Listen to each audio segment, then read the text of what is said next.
I'm going to start. Okay, we're starting to record. We're going to share the video. So again, people, if you don't want your camera on, or just do whatever you need to do. All right, we'll give people one more minute.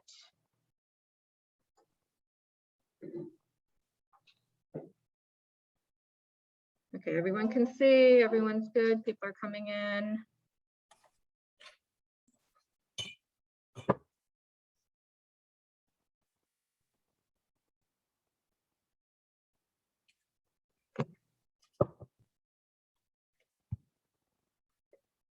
Hi, Hannah. You're welcome to show your screen. It's nice for the speaker if they can see who's in the room, since I can't turn it around.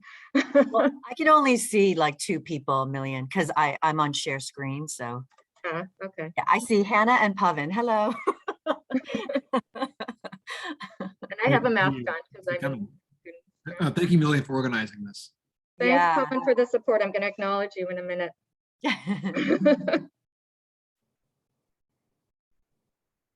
All right, we'll give people like one more minute.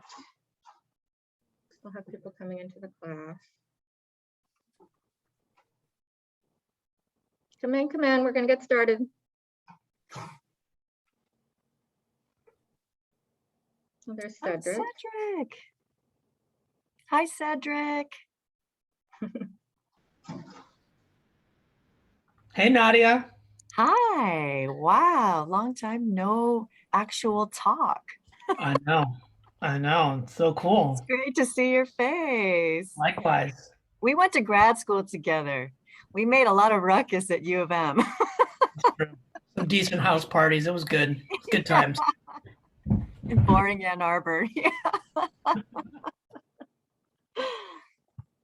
Nadia, it's fine if you need it, but I know sometimes for accessibility, the spinning in the back might cause some issues. Oh, okay, yeah.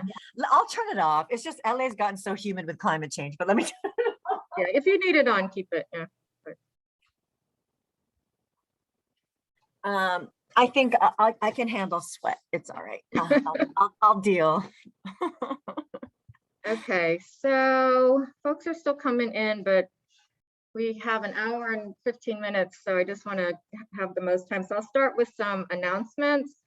So this is the first in a series of talks on Asian American feminisms that's co-hosted by the Women, Gender, Sexuality Studies program and the UMass Asian and Asian American Studies certificate and the 5-college AP Studies certificate and the UMass Fine Arts Center Asian American Arts and Culture program. So those are the main sponsors for the series, which is, and then there are additional sponsors for individual talks. So for today's talk is also sponsored by the Amherst College American Studies Department, the UMass Sociology Department, the UMass College of Engineering, Office of Diversity, Equity, and Inclusion. And I hope I didn't miss anyone.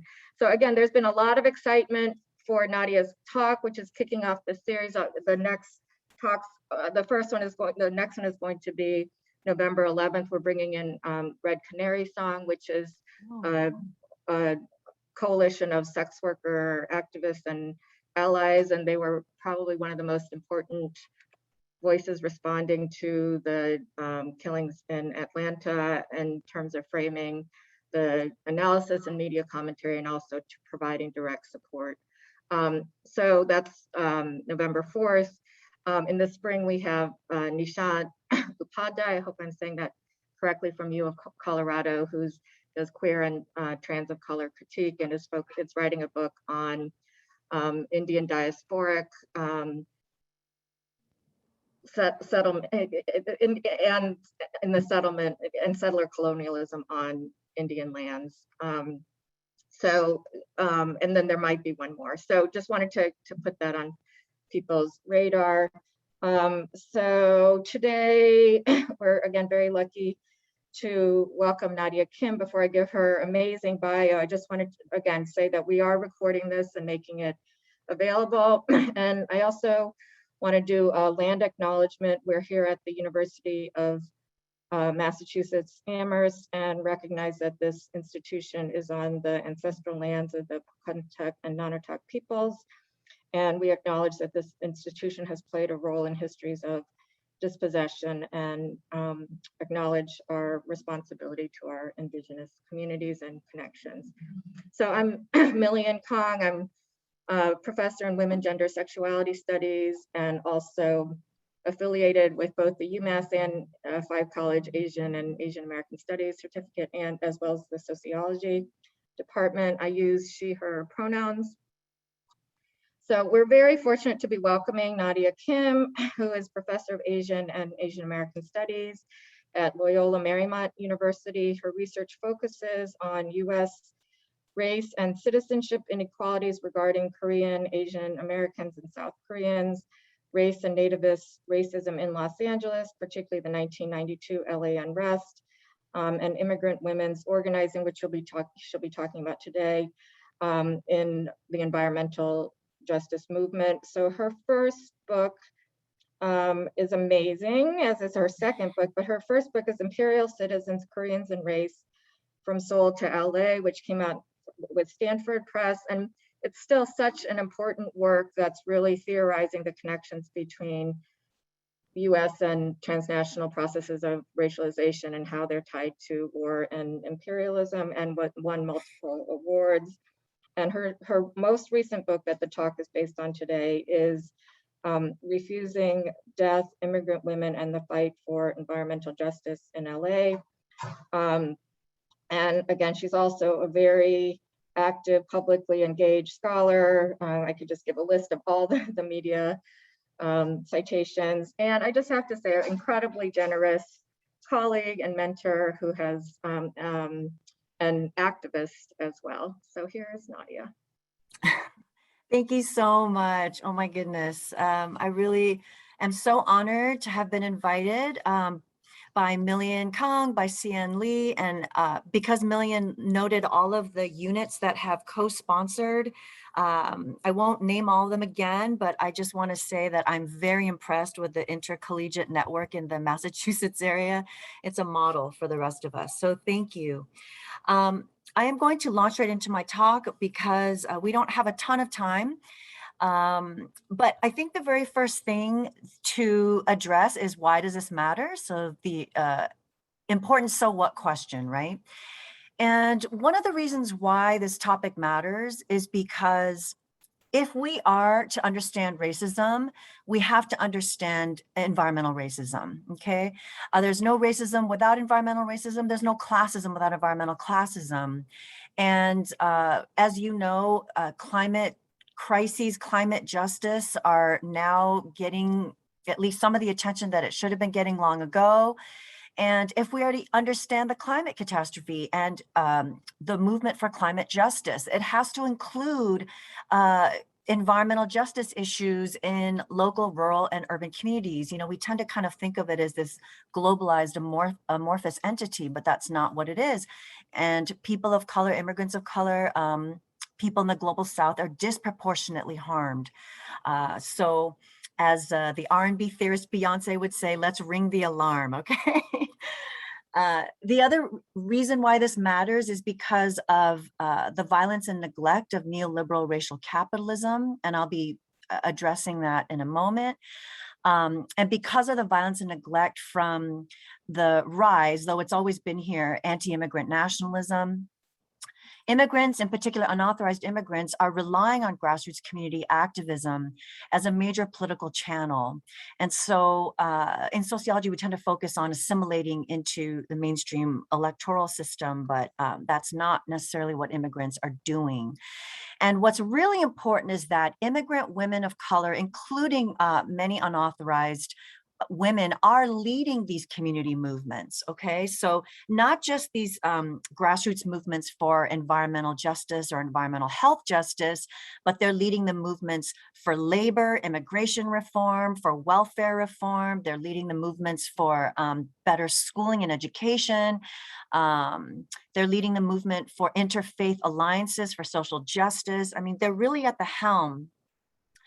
And these immigrant-led movements, with the women at the helm, are among the most dynamic in our global cities, and they're changing the political landscape, but they're relatively unknown, okay? And just as another recent example, we really can't grasp the COVID-19 pandemic without a full understanding of environmental racism and classism. So what is the reason that Black, Latinx, Pacific Islander, and Indigenous communities have the highest rates of COVID hospitalization and death?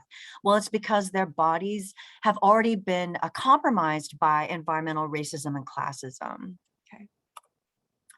So the general research question I started with that ended up yielding some unexpected and complicated findings was, when it comes to environmental justice, which I'll sometimes refer to as EJ, how does having unhealthy bodies shape the political boundary lines that Asian and Latina immigrant women activists draw, in this case in Los Angeles, for example? And how do race, nation, class, gender, and the like shape these political views, identities, and our strategies? Now, one of the reasons why I bolded race and class is because, as some of you may know, in the environmental justice literature, racism and classism systemically are seen as the major causes of environmental disproportionate pollution, contamination, etc. But I was also interested, given the makeup of the activists, in looking at nation and gender. So what were my methods? In this time period, with a break to have my first child, I did 3.5 years of ethnographic participant observation. And so what that means is that I was essentially participating, and through that observing at everything from meetings to social events. So I was essentially co-organizing whenever they saw that as appropriate. I was also, going to social events as part of our activism. The second major method, was almost 50 interviews with the activists, leaders, and members, as well as detached allies. So not everybody was affiliated with these community-based organizations, which I've denoted as CBO, okay? And I also worked more informally with 3 supplementary organizations. And one of the things that I should state up front is that the Asian and the Latina immigrants tended to work separately because they were mostly focused on their particular communities, okay?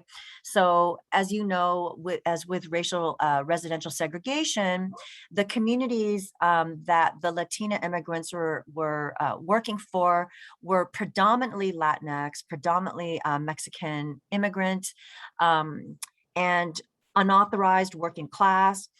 These included organizations like LABACA, Long Beach Alliance for Children with Asthma, CPC, Community Partners Council, CFOSSE, Coalition for a Safe Environment. More informally, it was EYCEJ, East Yard Communities for Environmental Justice, Semillas de Esperanza, Seeds of Hope, and Latinos in Action, LIA, okay? Now, the Asian immigrants mostly were Filipinx American. They mostly represented the city of Carson, where a large concentration of Filipinx Americans live. And the group that represented this community was People's Corps, or P Corps. Sadly, right around the time of Donald Trump's election, they actually dissolved. So I was really happy to capture a moment in time in their important work. And Carson is more of a multiracial ethnic community. It's middle class, but located near the West Long Beach and Wilmington communities, which were predominantly Latinx, okay? Now, Communities for a Better Environment, CBE, are probably the most renowned environmental justice organization, not just in California, but in the nation. And their staff tends to be more multiracial than the staff of these other organizations. So you have Asian Pacific Islander, Black, Latinx, Middle Eastern, and the communities they represent also have these constituents, but probably the largest, if you looked at it numerically, would be Latinx. So I also, as a third method, did lots of document analysis. So hundreds and hundreds of pages of everything from agendas to presentations, just so I could better understand the movement, the framing, etc. Okay, so I'm going to be brief about describing the environmental injustices faced by the activists I study, but faced by lots of Americans, and particularly people of color in our global cities. And that's the fact that, as many of you know, the United States deindustrialized in the 70s and 80s. So we used to be a thriving manufacturing economy. In that time period, we switched to a service economy. And therefore, a lot of the goods that you and I buy, from cars to electronics to clothes and food, have to be shipped to the United States.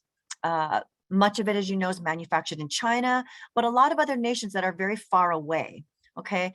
And these goods come to us on huge cargo containers that run on diesel. Okay, so this is an example of, the ports and the cargo that has to get unloaded to then be put on trains and trucks to go to all the big box stores and to go to other cities across the United States.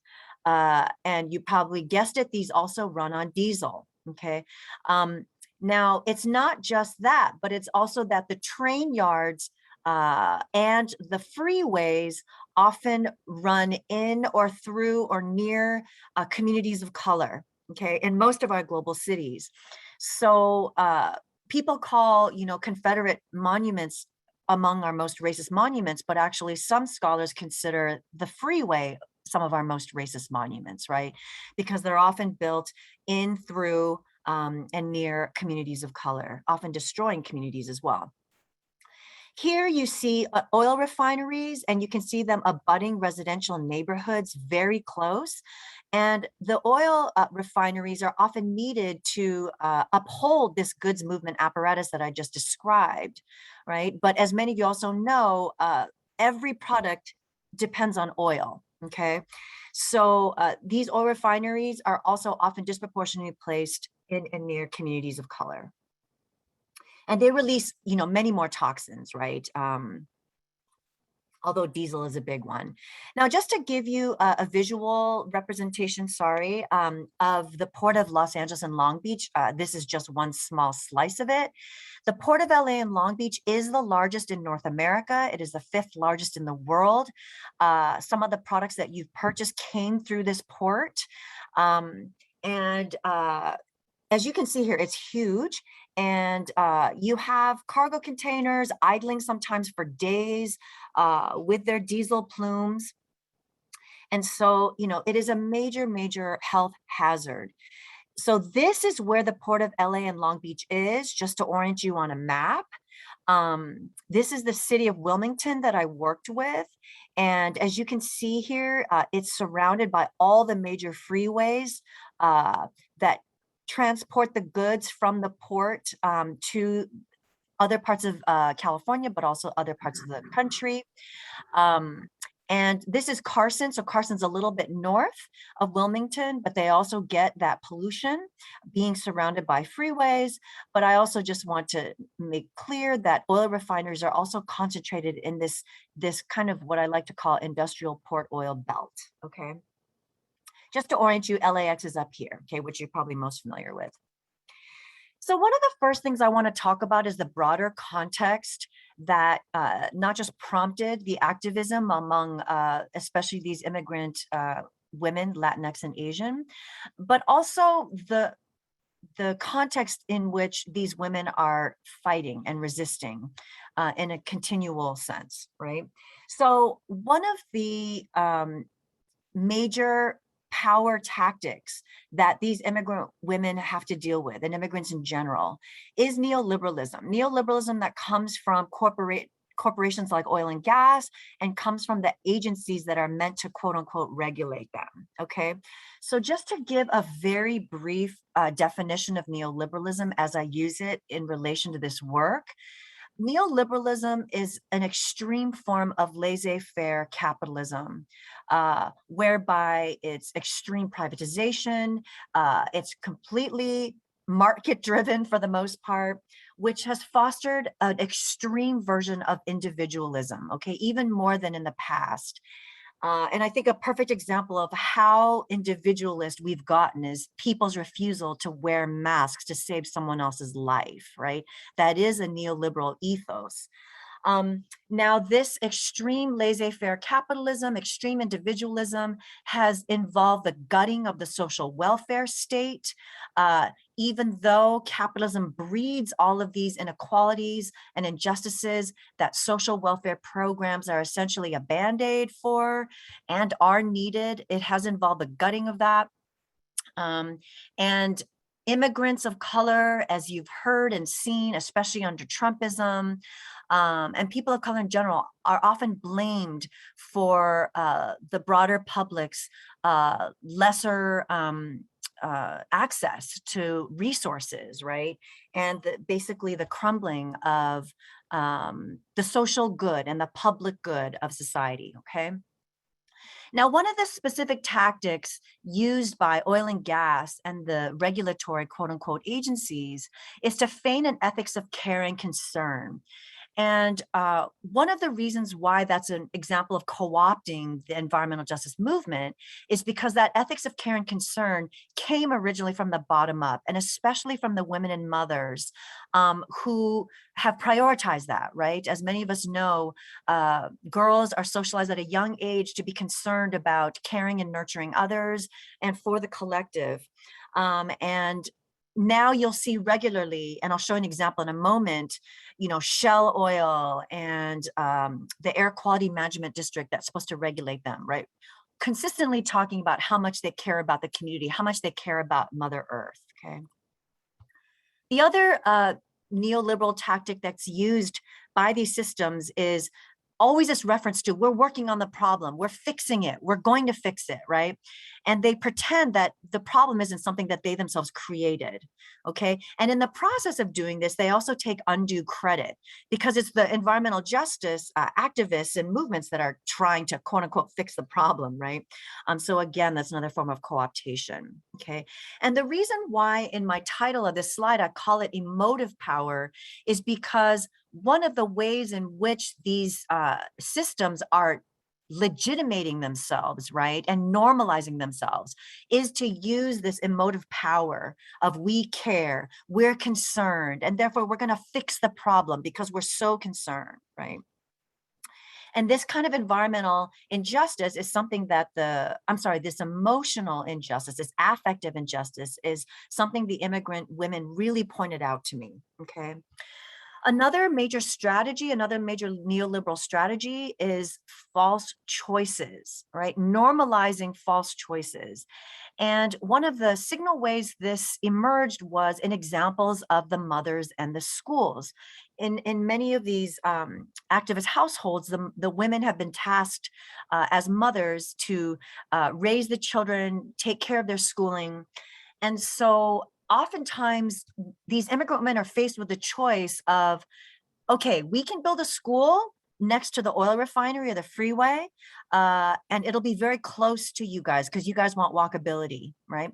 Otherwise, we're going to have to site the school far away from you, and you won't be able to get to it as easily, but at least it won't be next to the freeway or the oil refinery, okay? These are false choices. These are false binaries that neoliberalism normalizes, okay? We don't even have to be relying on oil and gas as a major source of energy, okay? We don't have to be putting people over profit, but they, as Henry Giroux says, constrict our imaginations and our ability to vision possibilities, right, and alternatives.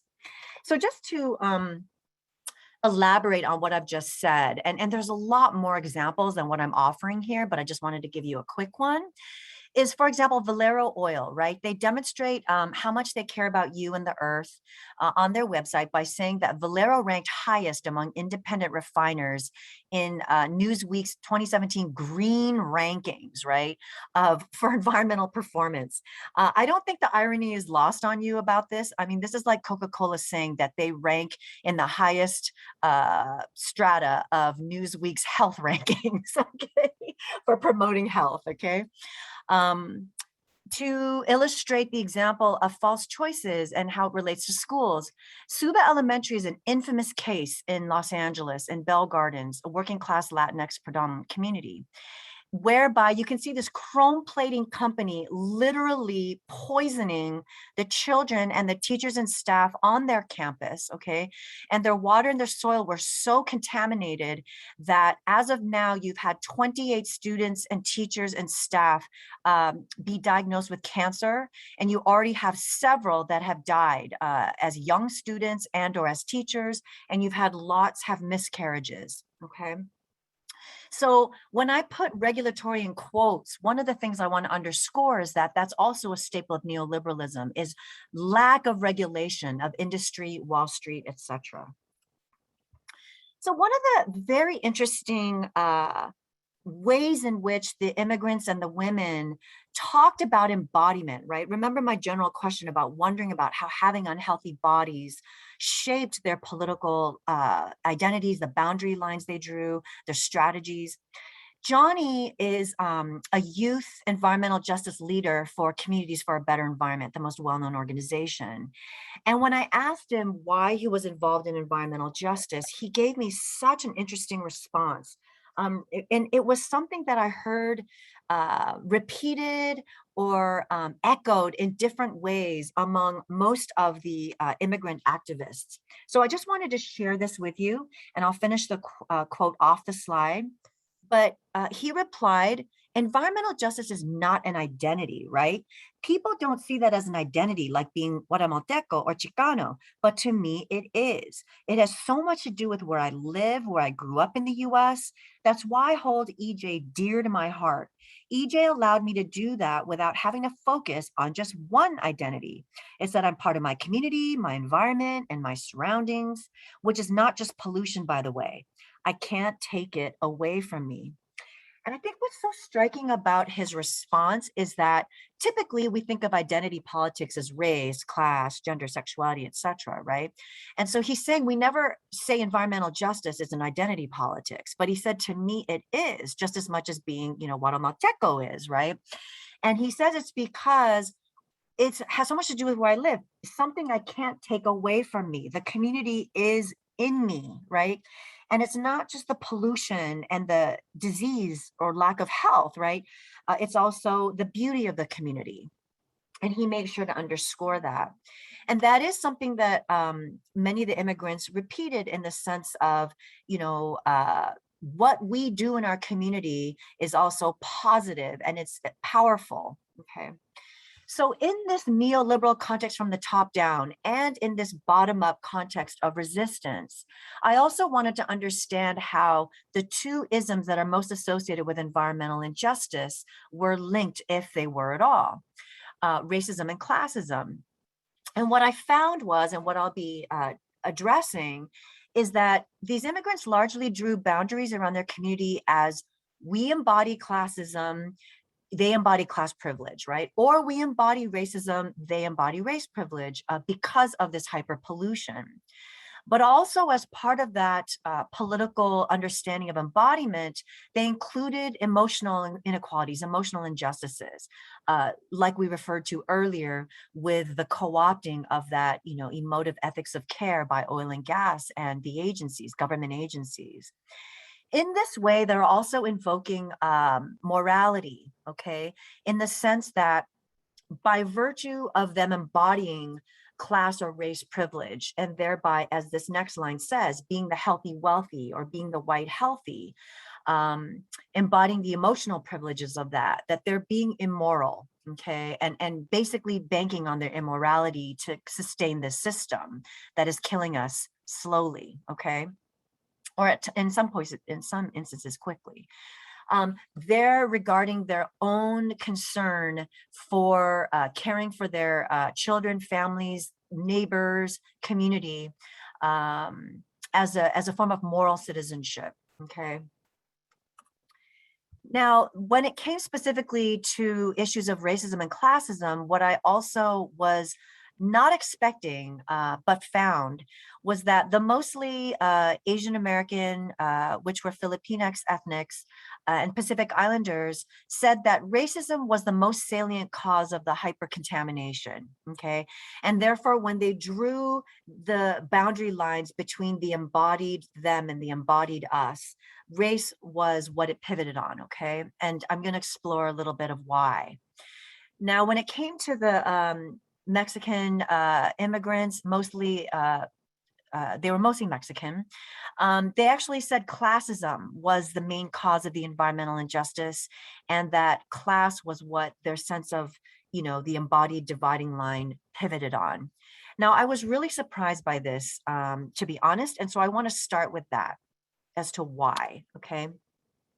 Now, what I discovered as one of the reasons why happened when I was able to really dig into their interview narratives and into my field notes and broaden the scope out to see the importance of their transnational livelihoods, their transnational identities, and connections, okay? So transnational class injustice was a major reason why the Latinx immigrants largely identified classism, okay?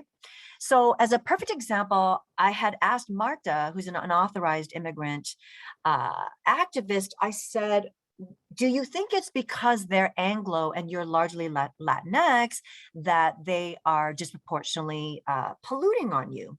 And she replied, it's not just because they're Anglo. Over there in Mexico, we are Mexican, and it's the same thing when there's politics. They don't pay attention to us. To put it simply, they are people who are not in a lower class like us. They separate themselves from us and they don't know the people. She basically said they live near the mountains and they just forget about us, right? They're happy with their lives.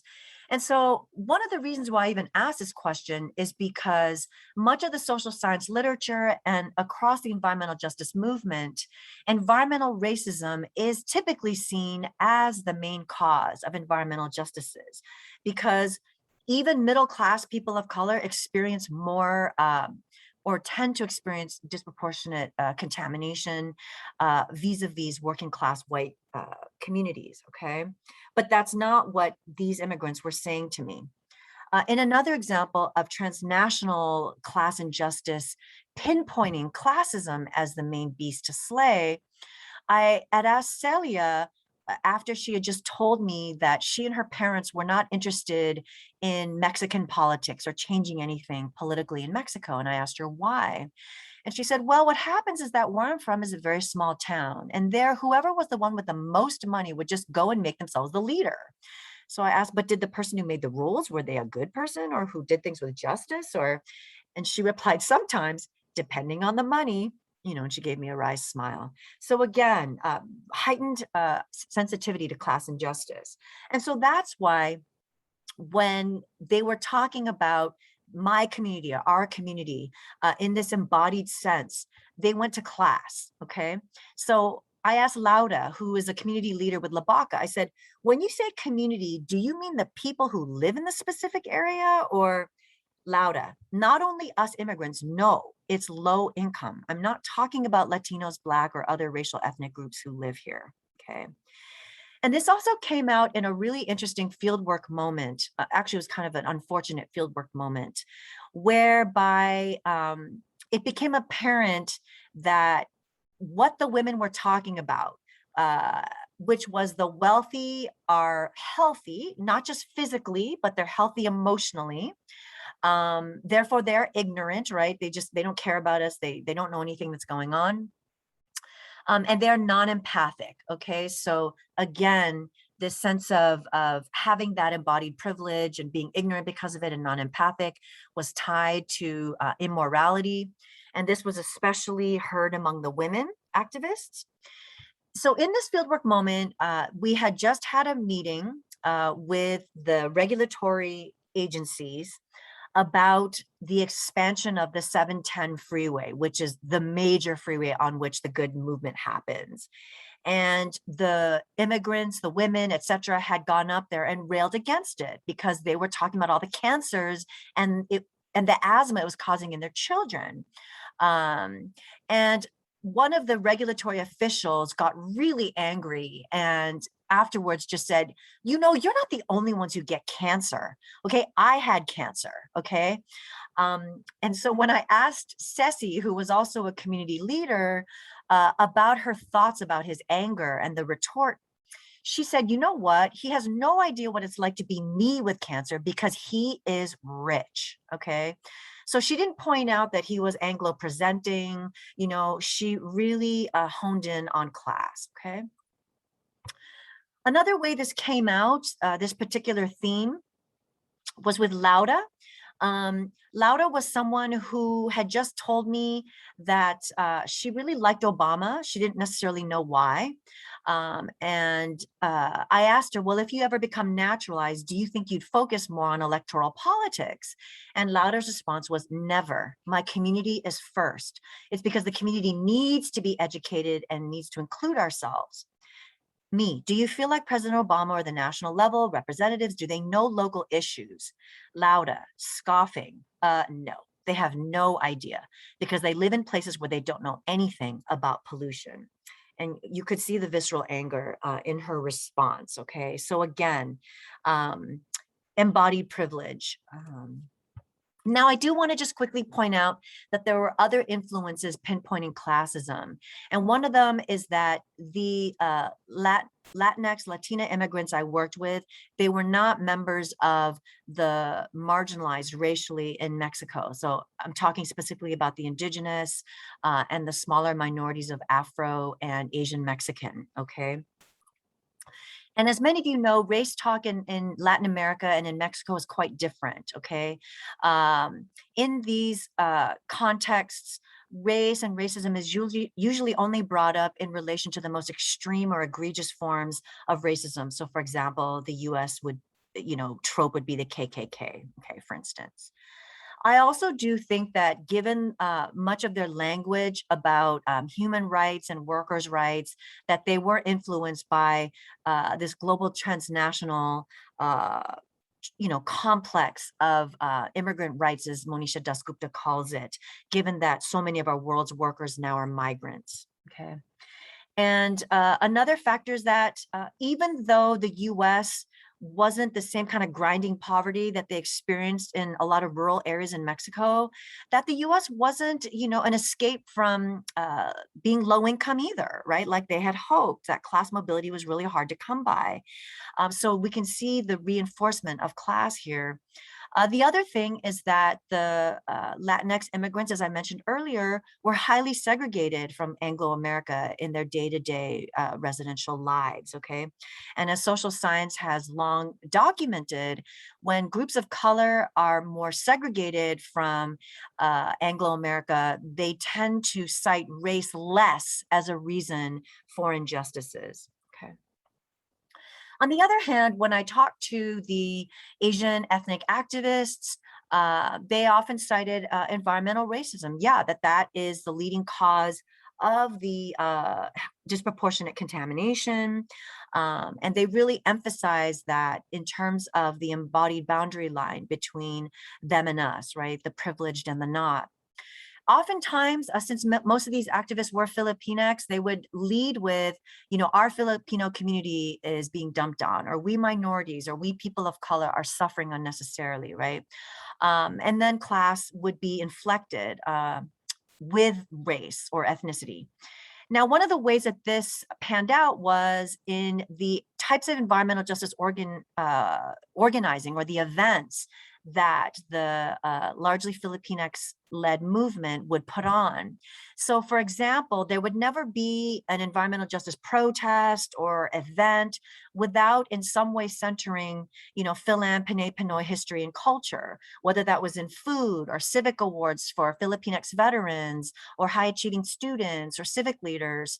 And for example, celebrations of Larry et Leong. Some of you may know that California actually formalized a Larry et Leong Day. And for those of you who don't know who Larry et Leong is, he's pictured right here. He and Philip Veracruz and other Manongs were actually the ones who convinced Cesar Chavez and Dolores Huerta to launch a massive strike for United Farm Workers. They were the ones who influenced them to go ahead with this boycott. But because of the erasure of AAPI history, we know very little, and we're not as familiar with Itliong and Veracruz. And so obviously in environmental justice, Larry Itliong is centered and celebrated because in addition to farm workers' rights, Asian and Latinx, he championed getting rid of DDT and other pollutants that were sprayed all over workers and causing high rates of cancer, miscarriages, contaminated breast milk, etc. Okay, he also advocated for organic produce, which would prevent or lessen the spraying of these pesticides on the farm workers. Okay. Again, parallel with the Latinx case was also the importance of these immigrants seeing transnational race and justice as a part of their EJ politics, okay? And in the case of the Filipinx immigrant activists, US neocolonialism and the ways in which the US had conducted imperialist environmental racism in the Philippines was also front and center. So as an example here, I quote Pia, just to let you know, this is Pia right here. In her younger years, but she said, my dad was a union leader. I grew up debating politics. My political position was mainly in the student movement in the 70s, fighting Marcos. I was already active with the women's movement in the Philippines in 84. I was setting up Gabriela. Many of you may know Gabriela is the most renowned NGO that advocates for women's issues, but also defied Marcos. Right now, because we live in Carson, I'm more interested in the environment because I can feel the impact. The Philippine Network, another organization, pulled out when the military bases were no longer there, the US military bases. That was 92. When they pulled out, we felt that it was necessary to put up an environment group because the human rights had gone hand in hand with the environment issue. I said, are you saying because the bases, the US bases had polluted so much? Pia, yeah. And though we were wanting to do just international military issues, we got pulled in because Greenpeace came in and talked about plastics, that the global north dumps plastics in the Philippines. They dump batteries, the pesticides go there. They dump all the tobacco from here over there, okay? So what's important about this is that part of why Pia and other AAPI activists finger race and racism, okay, is because of the transnational experience of US colonialism and its ongoing neo-forms on the archipelago, okay? She is also, unlike the vast majority of the Mexican immigrants, still active in transnational political movements, as you can see, around the imperialist environmental racism committed by the US military. The US military has thoroughly contaminated the waterways of many of the Filipinx communities, such as Subic Bay, okay? Even though they're no longer there, it's still with them. And one of the other major differences is that the Filipinx immigrants, most of whom were middle class before they came, had the ability to do this kind of organizing, go to college, etc., and being student movements, right? The Mexican immigrants were focused on survival. To be sure, the Mexican and Latinx immigrants talked about volunteering for their community and being parts of networks of mutuality, which they considered political as well. But there is a privilege that goes along with having the time and resources to do this kind of activism. Another major reason is that the Latinx immigrants were very demoralized by the politics in Mexico, as you heard a little bit of earlier. They didn't want to have anything to do with it, okay? So that you know, they weren't involved in transnational political movements in large part for that reason, okay? Other factors quickly that pinpointed racism for the AAPI immigrants was that they tended to have a longer tenure in the US than the Latinx immigrants, and therefore they had more activist experience. Because of US colonization of the Philippines, they have more English fluency, which also allows not just for more kind of mainstream activist experience, but also more engagement with the white American middle class. And so they engaged with them more in the workplace. They lived with them in Carson and nearby Los Angeles areas. And so they experienced more direct discrimination from white America.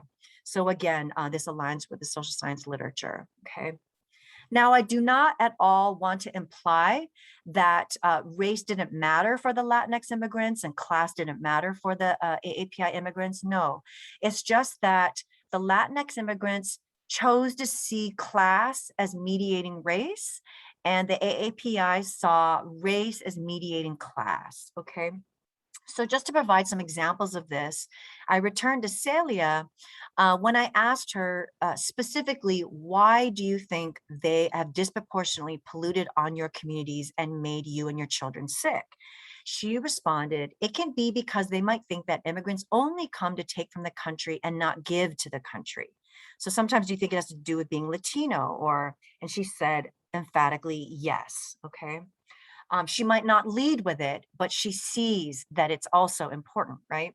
Cindy is Samoan American. She was a teacher that was organizing with People's Corps, in particular against a truck washing company that was contaminating their school campus. And I said, why do you think they are disproportionately polluting on your AAPI communities? And Cindy replied, America has false images of Samoans as just being uneducated football players, okay? So her concern was not just that there was a racial stereotype of Samoans as football players, but that they were uneducated, okay?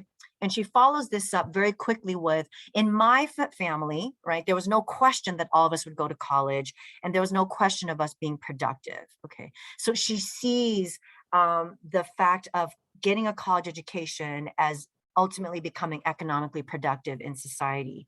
And that, you know, she understands that it's this notion of being seen as uneducated that's also contributing to this kind of discrimination, okay, and injustice. So what are the implications of my findings?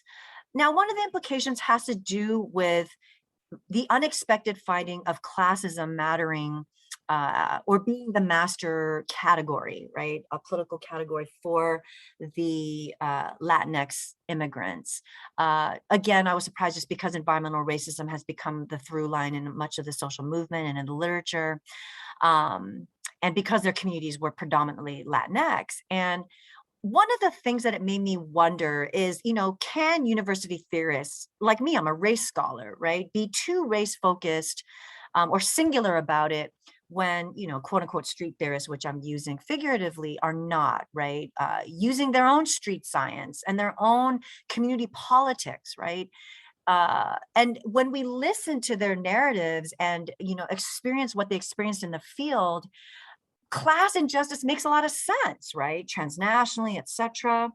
And so sometimes this is where I think there needs to be more of a connection, right, made between community and university campuses to most accurately, you know, represent what is actually going on the ground and how people are suffering and how they're fighting back, okay?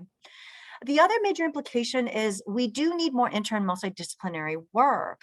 And I recognize that, you know, although my work has long been inter and multidisciplinary, that was the only way I came to my findings, right?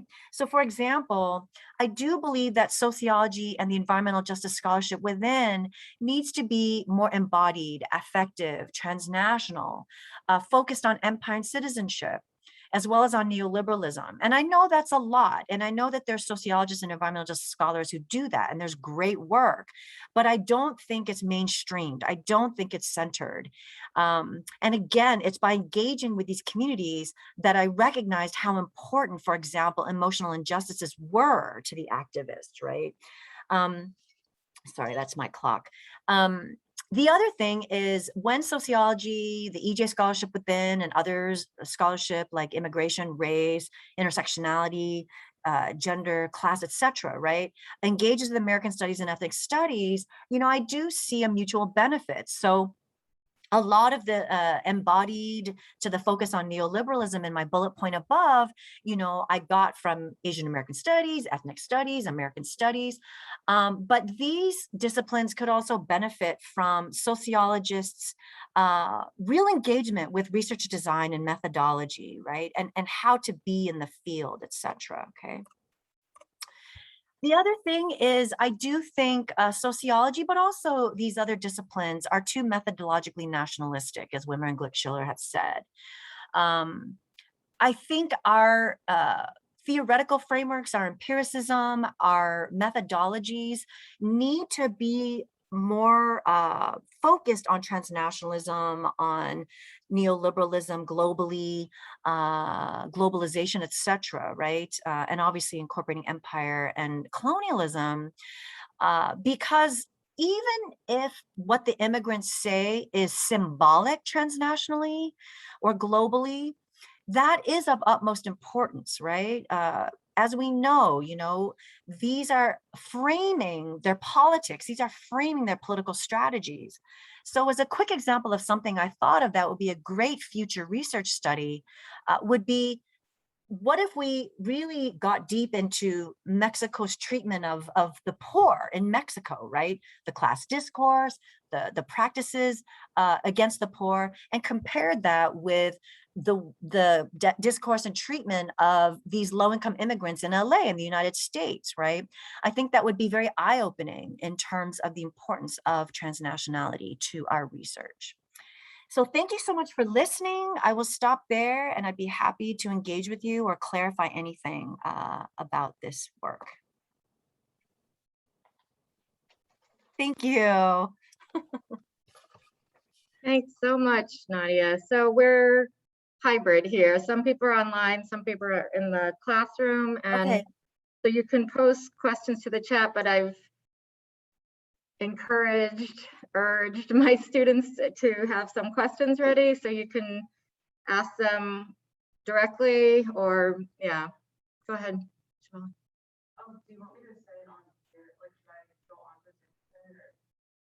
It's probably better unless you want the amplify. It can, yeah, or just, it would be nice if you can just get on. Can you?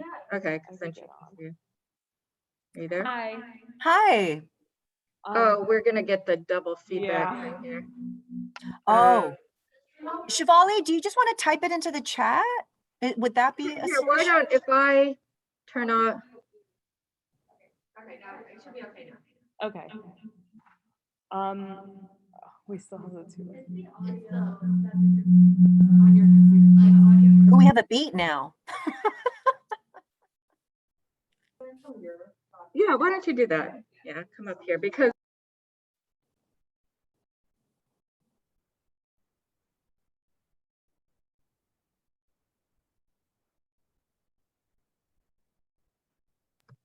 Hi. So, Hi. interestingly enough, in one of my behavioral genetics classes, we also learned about how the carbon monoxide and lead and like other chemicals which are brought into the air in these low-income communities can actually affect neural connections in the brain. So while we have studied everything that you have just said and everything we like know biologically, can it be said that environmental injustice is like another like systematic form to basically eradicate the lower middle class and communities of color? Like, can it be compared to like the military industrial complex as like a lesser version of that, or what are your thoughts on that? Yeah, that's such a great question. It's a tough line to walk, because it would be hard to say that they're intentionally murdering, right? And intentionally eradicating people of color, many of whom are low income. But at the same time, that's exactly what they're doing, right? So, like some of the activists called it a form of premeditated murder, because the oil and gas, they know, right? They know more intimately probably than anybody else the carcinogens and the toxins that they're releasing, right? And often illegally releasing through flaring, which they often do illegally. And they know how much they're emitting in order to just produce all of this oil, or they know with the goods movement apparatus, the air quality management district knows, and the thing is that, and this is where I also invoke Foucault in my book. I critique Foucault, but there's a lot to Foucault that's helpful, and one of the things he says is that one of the ways the dominant groups justify their existence is to bank it on, if we want to preserve ourselves, we're going to have to lessen the number, right, of those racialized others, or those other others along other lines, right? It could be class, for example, immigrants, right? And so they know they're causing premature death. In their statistics, in the government statistics and the corporate statistics, they actually have allowable numbers of death, right? That is in their particular calculations and in their reports, right? And oftentimes it exceeds tremendously the amount of allowable death, right? So for example, the National Clean Air Act says that only 1 in 1 million people should be contracting cancer from the oil and gas, et cetera, the industry, right? And the freeways, et cetera. In Wilmington, one of the communities I studied, which is predominantly working class Latinx, unauthorized, they have a cancer rate of 1 in 1,000. Okay. So, you know, it's 3 orders higher than what it's supposed to be, right? And so, you know, I think Ruth Wilson Gilmore's definition of racism, that it's vulnerability to premature death, I think is so apt, right? And yes, do the state and the corporate, you know, entities know that this is happening? Absolutely. Are they stopping? No. So if you don't stop, it is premeditated murder, right? Right. So you know, you can, you know, it's a dicey. Yeah, I know. There's just so many like different margins of like systematic racism, and they all display in such different ways towards different groups. And I thought it Yes. was a big one, so I wanted to see what category you thought it would fall under. But thank you. Yeah. Yeah. No, thanks for the great question. Thank you. Mm-hmm. Anyone else? Come on up. Come on up. Okay, this is Leah.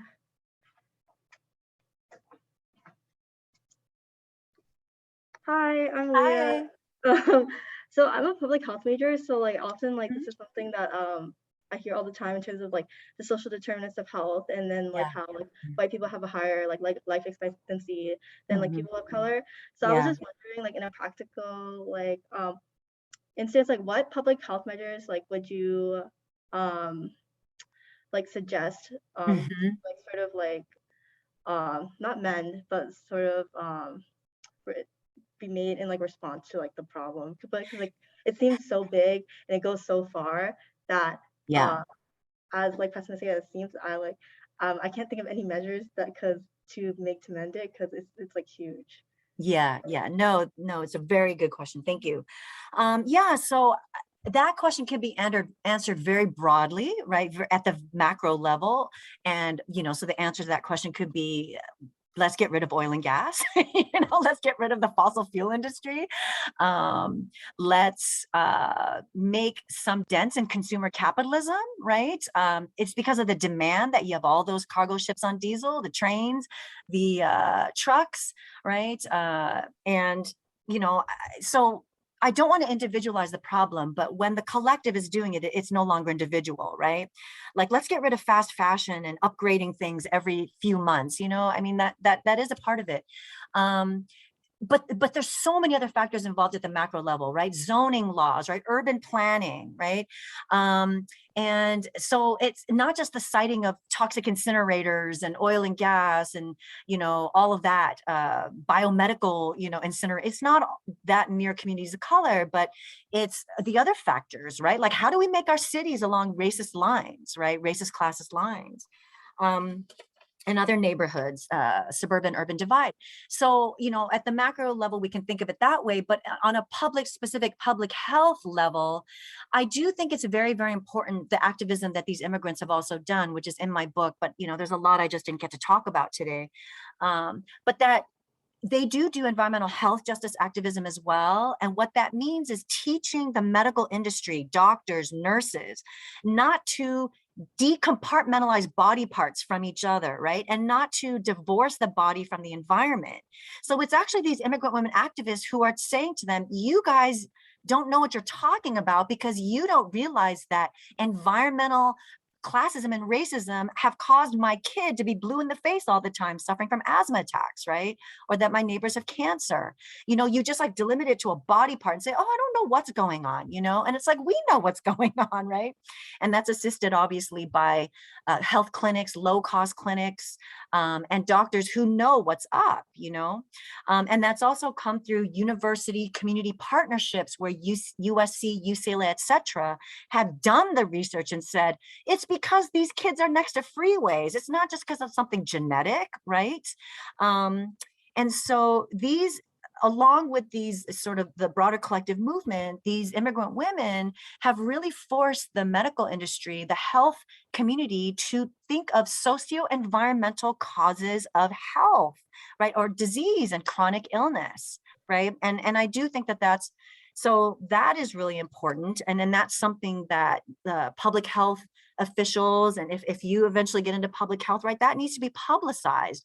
The infrastructure and medical practices need to transform, right?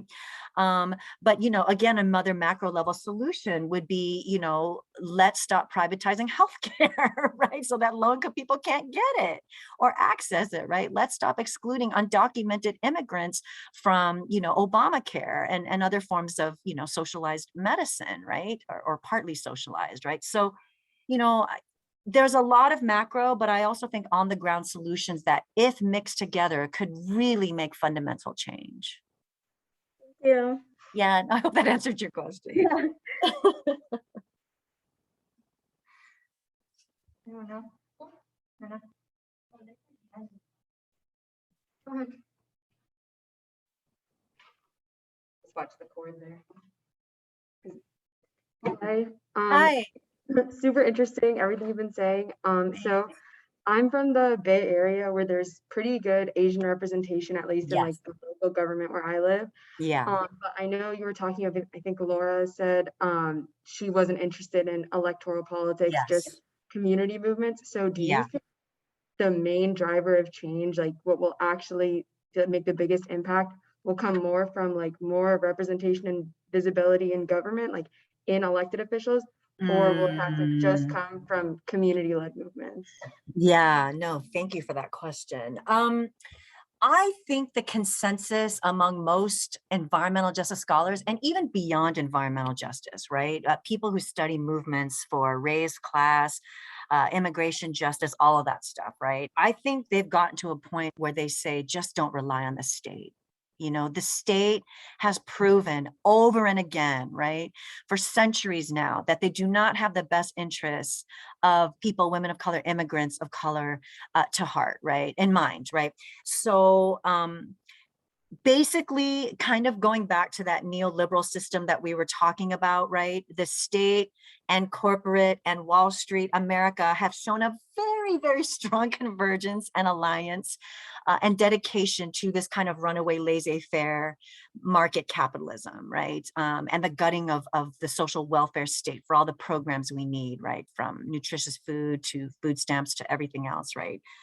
Socialized medicine. So, the consensus is to really move away from the state. And, I do think that's hard. I think our theories are great, but sometimes they don't always translate perfectly into practice, right? But I do really admire, for example, the suggestions and work of Grace Lee Boggs, right? Who says, look, the state isn't going to give you fundamental freedom, justice. They're just not, okay? They're a corporatist state. They're a Wall Street state, right? So basically, form your own community farms, right? Make and grow your own food. Figure out a way to establish your own schools so your kids are actually educated, not in Christopher Columbus, but in the real history of the United States, right? Find peace zones so that as a collective, and this discussion really skyrocketed after the murder of George Floyd and Breonna Taylor by the police state, is make your own collective peace zones and find ways to protect yourself as a community and make it be something that is rehabilitative, right? That is affirming, that centers mental and emotional health like these immigrants do, right? And so I think the theory is amazing. I'm not exactly sure how that's going to translate into practice, but I think that is an alternative vision that we need to have, besides constantly thinking that these politicians are going to be our saviors. Right. Yeah. Thank you. That's a super interesting answer. And yeah, like California history, like Chavez, like community-led movements are Exactly. Yeah, they're the ones that have made the most change. Yes.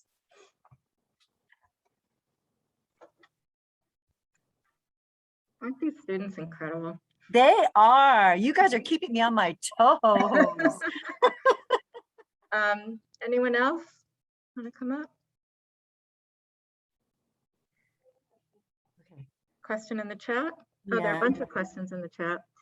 So I probably should have you on gallery view, but I'm scared to change things and like mess this up. Don't So, worry about it. Don't worry about it, Miliann. it Yeah. just, for some reason, it just switched it to, but that there's something for that because we can see who's in the room. But anyone just want to, who Should I posted a answer question to the Sancha's? chat? Yeah, should I answer Sancha's question?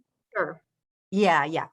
Thank you for your question. In what ways do you think applying the concept of racial capitalism? Yes, and that's such an interesting point because I think in part because capitalism is rendered invisible, just like lots of systems of injustice, right?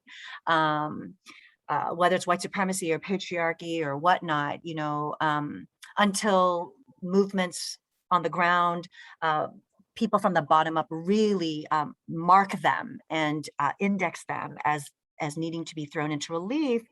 The immigrants themselves didn't necessarily explicitly cite capitalism. Okay, and so that was also interesting to me. They talked a lot of the rhetoric of anti-capitalism, right? Such as do not put profit over people, or we need economic justice, give us low-income people economic justice, right? But they didn't necessarily say capitalism is the problem, right? Capitalism is the political beast to slay, okay? And it would be interesting to see what direction that could go in if that were the case, right? Because I think it could take multi-pronged, outcomes, right? One of them is it could solidify even more this notion that it's capitalism, right, leading to the hierarchy of classes and the exploitation of one class by another, right? And really concretize the focus on class. Or if we emphasize the racial capitalism aspect of it, which is that capitalism was built on racism against people of color and depends on exploiting people of color in certain strata of the labor market and pitting them against each other in all kinds of ways, including strikes and things like that, collective bargaining, that it might be an interesting way in which race might have become more centered, right? Or at least maybe more co-equal, right? Incorporated with each other more equally. So I do think that it could go in different directions. Now, with regard to, the work of Indigenous and diasporic women in the Global South, absolutely. There is some similarity with what the immigrant women of color are doing in LA, but those are also different movements in that they're dealing with the injustices of a nation subordinating another nation, right? In imperialist or colonialist and neo fashion, right? And so the immigrants, when they talked about the imperialist environmental racism, right, like in the Philippines, or they talked about the way the global North just environmentally degrades and dumps on and contaminates the global South, I do think that diasporic framework came in. But with the indigenous in the global South, it is also a different political calculation and experience because land is at the core of indigenous politics and indigenous identity, right? And the way that the immigrants in the United States, they saw land was not in the same way. They're not experiencing that in the exact same way, though of course land is part of their politics, right? So I do think there's a lot we can learn by comparing and contrasting these movements. What I would love to see, and we're already starting to see it, is more transnational linkages between environmental justice movements in the global South and what's going on in the United States, because the common enemy is often what is the advanced nation, right? So even with the differences, hopefully we can figure out those convergences and really make them transform. If I can piggyback and get it one in. Oh, Pavan, go ahead. Go ahead, Pavan. After you, Miliann. So, in terms, I know you're not drawing like a class race dichotomy, but you're saying what they're emphasizing. I wonder where gender came in here, because listening to the, my reading of some of the comments, they're talking about very gendered identities and processes as mothers, caregivers. So can you say a little bit more about that? Yeah, no, exactly. I mean, so the reason why I focused on racism and classism is when they're explaining what's the cause of the environmental hypercontamination, they are not identifying gender or sexism, okay? They're identifying it as it's because it's happening against men, right? Cisgender men, it's happening against all kinds of gendered identities, right? So it's, they are the rich polluting the poor, or they are whites polluting people of color, right? But gender definitely mattered in terms of the kinds of politics that they intersected with this understanding of racism and classism, right? So for example, the idea that they have co-opted our movement, right? Based on our ethics of care, right? Based on an ethics of care and concern that really comes from the women, right? And really comes from the mothering and the responsibilities that are often, I guess, given or, you know, in the household, in the schools, in the community, okay? It also came through in terms of the emotional support networks that they offer each other and that they center as a major part of their politics, right? Which makes sense in that if one of the ways in which oil and gas regulatory agencies, et cetera, the ports, right, that they exploit and oppress us is by way of these emotional injustices, right, and these tactics they use, then we have to be the ones to emotionally network and support one another. Because then again, it's not just a physical ailment; it's a mental health assault, right? And so one of the ways they prioritized a moral form of citizenship, community being a part of us, citizen, you know, the embodied or environmental justice being a part of us, is to make sure to engage in these mutual networks of emotional support, right? And so the other way in which I think gender really, really matters is that the politics they use kind of draws on maternal politics, right? That is a tradition from, for example, the mothers of the disappeared in Argentina, right? Or Lois Gibbs with the Love Canal disaster, right? Many of these, even if the women didn't know that it came precisely from these earlier movements, because a lot of times they're kind of coached, you know, by the CBOs and by activists who've been here a really long time. But those maternal politics really emphasize the fact that, look, we may not be able to get the systems to care, right? Especially under this neoliberalism, right? But we are going to talk about something that is important to most people, or they can relate to in some way, shape, or form, which is family, children, right? And of course, one hegemony can lead to reinforcing another. So this can reinforce heteronormative family structures, right? It can reinforce the nuclear family, etc. But at the same time, they do it as a way to emotionally shame, right? And render cold and cold-hearted these systems, right? And so for all the good and bad of that kind of tactic, that's a major tactic that they use, right? Because they see its resonance, like they see it as effective, right? In that is what kind of makes other people get involved or want to know more. It makes the community resonate with this, right? Because they're also concerned about their children getting asthma at such a young age, etc. And in some instances, it forces the officials to give minor concessions, okay? As many of us activists know, victories are very few and far between, okay? And sometimes we don't even think the victory will ever come. But we embark on the journey because we hope in some way, shape, or form that all these stepping stones add up to something, right?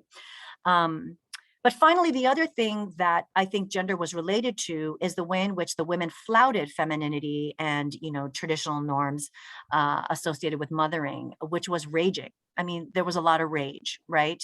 And they also felt that the rage from these women was a form of shaming, right? Shaming the officials for often emotionally being condescending to and shaming and racially gender stereotyping, class stereotyping these women for their emotional, you know, performances or expressions. So I hope that, okay. That was a long answer, sorry. Go ahead, Bobby. Actually, you answered my question. It was similar to Miliann's. Okay, okay, yeah. But thanks, this was really wonderful. I was also Thank just honored to that when you noted the Newsweek yeah magazine ranking yeah and the juxtaposition between that to when the activists are working on. I just think it's a fascinating, like both and to this puzzle. Yeah. Why does Black illness is health, right? This is the I guess the hegemonic framing of these companies. Oh yeah. And how that the connection between that and the activism, I think is something really fascinating as well. So anyway, thanks for this. It was great. Thanks for saying that. Yeah, I mean, I think one of the most shocking aspects of this kind of, hegemonic neoliberal strategy, whatever you want to call it, is that they're totally unself-conscious about it. It's almost like neoliberalism enables a kind of naturalization and almost like a legitimizing to the point of, sure, it makes sense that the biggest polluters of the world really, really protect and care about the environment. And I didn't even go on about all the bona fides they list on their websites. We try to use as much animal fats and corn oil as possible. We save water. This is Valero, Shell, BP, Arco, Exxon. It's laughable, right? But that's why I make the parallel with COVID-19. I mean, we have now normalized and naturalized and even put into law that we promulgated. It is absolutely normal and okay not to save someone else's life. Okay. And in fact, it's illegal if you do that. So, I mean, in some ways, the absurdity is something we have to mark because we will become desensitized to it, All right. We could go on for a lot longer. Fortunately, we're out of time. I just wanted to thank Nadia so much for the research. And again, do a plug for the book, Refusing Death from Stanford University Press. And buying the book will support the organizations that she's been working with, and also just look for the next announcements in the series for the Asian American feminist talks. Thank you so much, everyone. Yeah, all proceeds go to the community orgs, and thank you for all your compliments. I see Karen's, and yeah, thank you so much. I really appreciate all your being here. Thank you. Thanks, everyone. Thanks, Miliann. There's a lot of clapping in case you can't hear it. I heard it. Okay, thanks everyone for coming. Okay. Take care. Bye-bye.